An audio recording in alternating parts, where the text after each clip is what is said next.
Hi, I'm Caryn Scoville, a librarian at the J. Otto Lattes Health Sciences Library at MU. The purpose of this video is to acquaint you with some of the information resources to use to find information for your public health classes and for your work in the field of public health in general.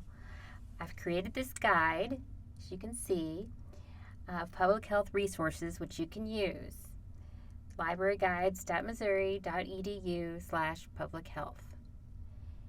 You can use this guide as needed for any of your public health classes. The guide is organized into tabs, as you see here. My contact information is on the side, so you can email me if needed. If you have problems finding information in your public health courses, you can contact me for advice or help in finding things. So, before we get on to databases, our first topic, I just wanted to address first this issue of access from off campus, since many of you will be accessing information, all of your information from off campus.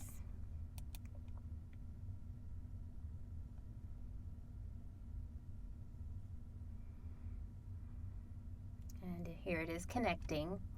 There are two ways to access resources. One is by using the links on library pages will take you through the proxy server, and you will be asked to authenticate with your username and password. Or you can use the virtual private network, which requires a one-time download. When you use library resources from off campus, it is important that you use the library web pages or guides, such as the one we're looking at today, because you will be authenticated and asked for your name and password to access paid resources. This is a chat box that is popped out here. You can use that to chat with us if you like. I'm going to say no thanks. All right, we're back to the guide. Now on to databases. You use databases to find published research. Research is mainly published in journal articles.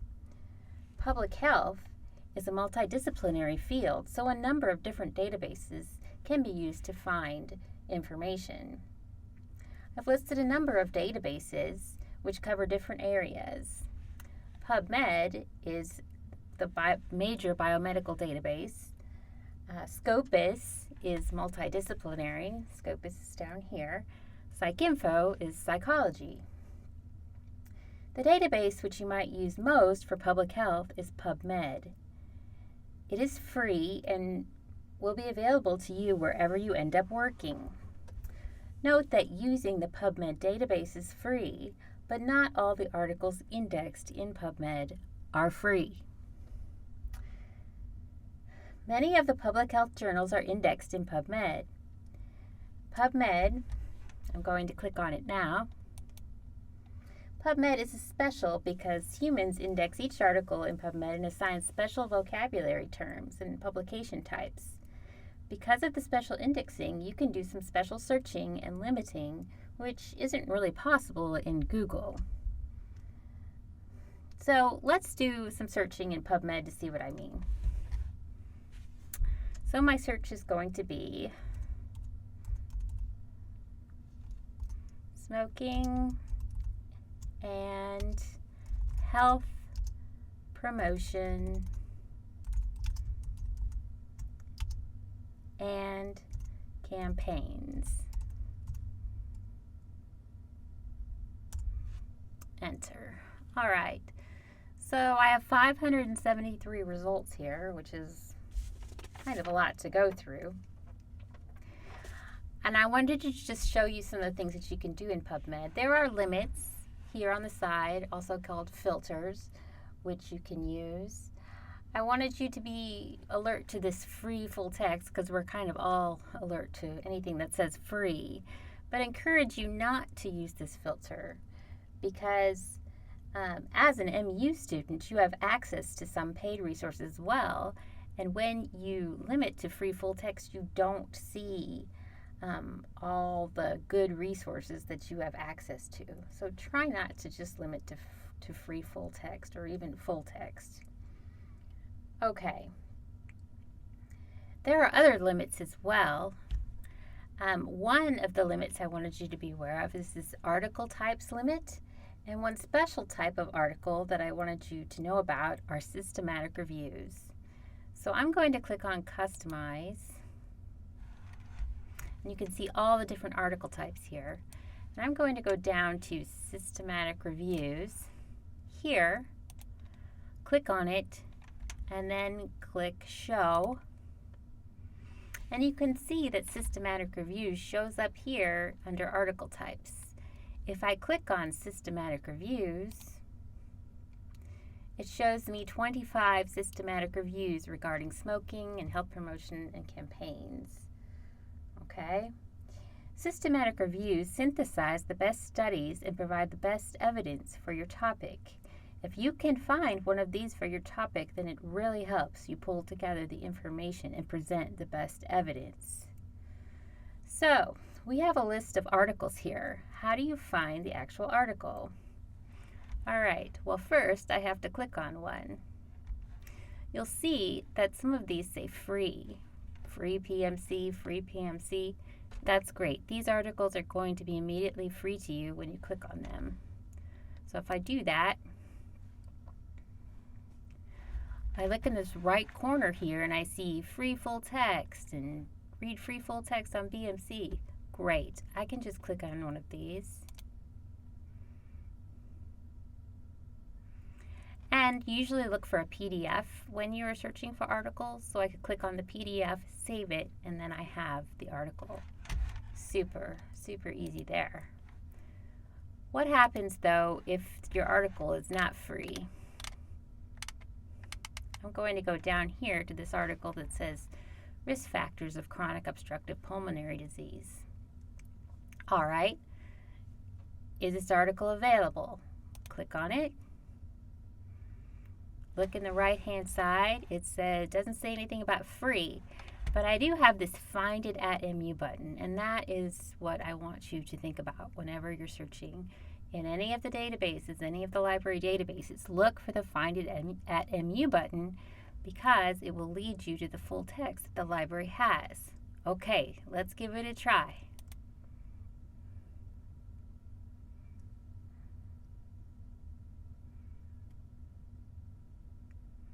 And it's loading, and sometimes it takes longer than other times, and you just have to hope that it will find your article.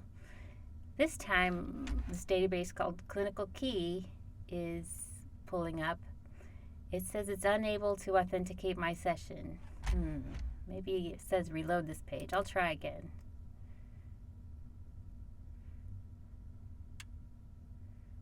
Well, no luck there.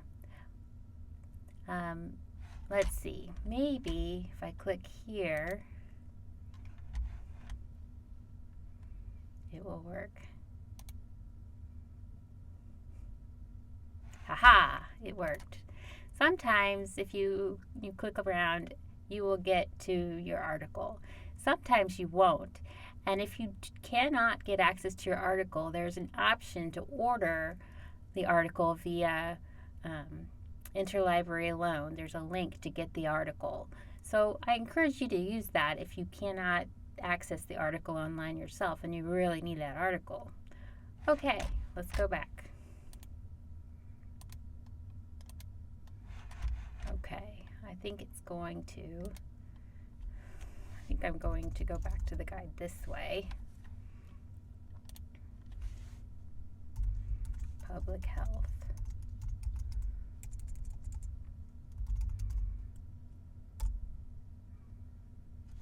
All right, I'm back to the guide. And I'm going to go, I think that's all I wanted to talk about for PubMed today. If you have questions about PubMed, about accessing things in PubMed or using these features of PubMed, PubMed offers tutorials. There are tutorials here, there are FAQs. There's also a quick start guide. I am also available to help you with PubMed if you have any specific questions or just want to sit down with me and work through PubMed for, half an hour or so. Sometimes that really helps people get a handle on using PubMed. All right. So that is PubMed and how to find articles. I wanted to move on to this guidelines tab here.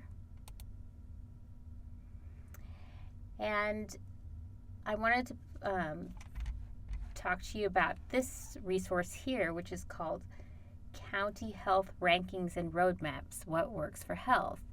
And they have pulled together some of the very good evidence-based information on factors and interventions that can affect health. All right, and this is developed by the Robert Wood Johnson Foundation. So I'm going to click on it. I really like this resource. It's fairly new, I guess maybe not so new, like within the last 5 years. So it's really, really interesting and helpful because it pulls together information about effective interventions and public health activities. So find strategies by topic. I was interested in tobacco use. That is the topic of today. So if I click on that, I can see policies and programs regarding tobacco use that can improve health. All right, and there are 19 results here. If I scroll down a little bit, I see this mass media campaigns against tobacco use. And it's the evidence is rated. This is a scientifically supported practice. And of course, it's regarding tobacco use. So let's click on this and see what it looks like. So it tells us about the intervention, what mass media campaigns are. It also cites relevant information. These are articles and systematic reviews which have pulled together information for you. So it's pulling together information, all systematic reviews and articles which are relevant to the intervention. Very helpful if you have a public health topic. At the end of this article, they also have all the citations listed. You can link out to these articles. Sometimes you're going to have a problem linking to these articles because you're not linking from the library website. If you need to find these articles, you can copy and paste these titles into PubMed, like we were just in, and find the article with the Find It in a Mu button. Okay? So that's what I would do if those articles didn't open. All right, so that's County Health Rankings and Roadmaps. The other side to this tool is that they provide statistics down to the county level. Very helpful. I suggest that you explore that on your own. I'm going back to the guide. All right, I'm going to look at this tab called Premade and Filtered Searches. And I wanted to look at this Healthy People 2020 Structured Evidence Queries. These are strategies designed for Healthy People 2020. And Healthy People is a set of goals and objectives for improving the health of Americans developed by the U.S. Department of Health and Human Services. All right? And so these searches are going to help find information about these objectives. All right, so if I click on this, the objectives are by category. So if I'm trying to find my smoking and tobacco use category, it's down here, tobacco use. And these are the objectives. So reduce tobacco use in adults. Okay, that's pretty basic. Reduce tobacco use by adolescents. If I click on this, the PubMed search, it will actually run a search in PubMed for me. I don't have to think about, what terms do I use or what's, the best thing. Somebody's already designed this search. So I'm going to search PubMed. I do have a filter activated, the systematic review filter that we had on earlier. I'm going to clear it. And it will show all of there are only 58 articles here listed because it's limited to the last 3 years for this topic. But it's a very detailed strategy, and the strategy is up here in the search bar.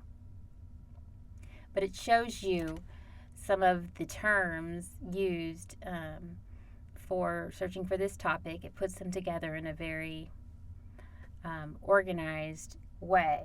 So it helps you think of search terms, and it will also just give you literature if you're looking for literature. So that's very useful. I'm going to go back to my guide. And I just wanted to show you this one under it. It's called Data 2020. And so the first search showed you literature for the Healthy People 2020 objectives, and the Data 2020 shows you data. Great. Let's click on that and just show you what that looks like. So it's the same topic areas because they're the same objectives, right? So if I go select tobacco use, search, it actually shows me the data for the percentage of people adults who smoke cigarettes since 2012. Great. And you can see that there's a decline over time in the percentage of adults who smoke cigarettes. The great thing about this source is it shows you the data source. This is the National Health Interview Survey. It was the source of the data. You can learn about it. You can learn more about the objectives.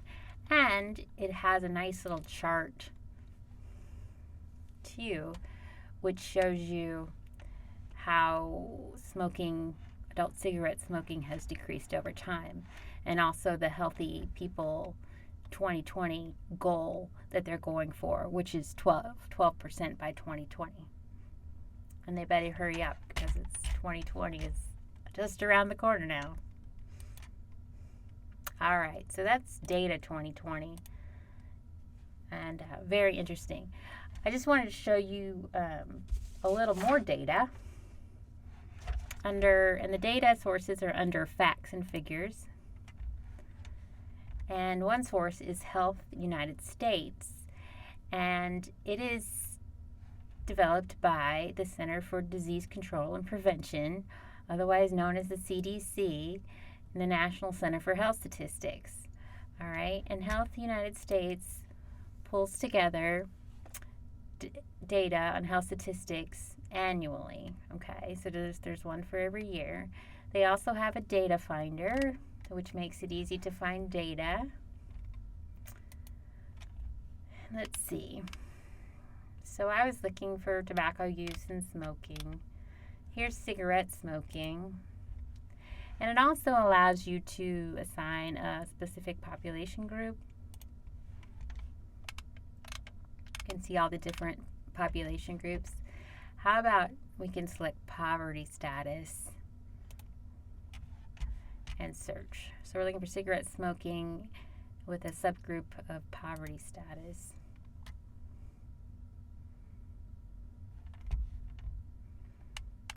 All right, and so it's come up with this table and a report regarding cigarette smoking.